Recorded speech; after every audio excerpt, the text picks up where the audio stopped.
സരസ്വതി പൂജയും വിദ്യാരംഭവുമാണ് നവരാത്രി ദിനങ്ങളിൽ കേരളത്തിൽ പ്രധാനം.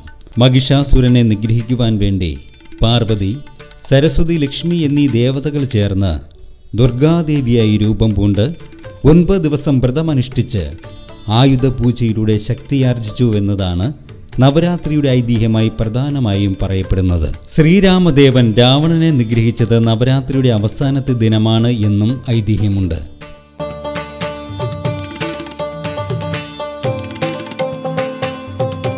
നവരാത്രിയിൽ പാർവതിയുടെ കൂഷ്മാണ്ഡ ഭാവമാണ് 4ാം ദിവസം ആരാധിക്കുന്നത്. സൂര്യന്റെ ലോകത്തിൽ താമസിക്കുന്നവളാണ് കൂഷ്മാണ്ഡ ദേവി. പ്രപഞ്ചം സൃഷ്ടിച്ച ശക്തിയാണ് കൂഷ്മാണ്ഡ ദേവി. കൂഷ്മാണ്ഡ ദേവി അഷ്ടഭുജയാണ്. 8 കൈകൾ ഉള്ളവൾ.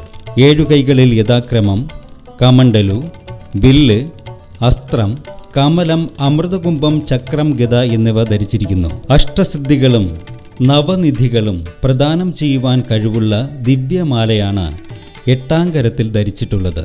സിംഹമാണ് ദേവീ വാഹനം. സൃഷ്ടിയുടെ ഊർജ്ജ മണ്ഡത്തിൽ സൂക്ഷിച്ചവൾ എന്നതാണ് ഈ അവതാരനാമത്തിന്റെ അർത്ഥം.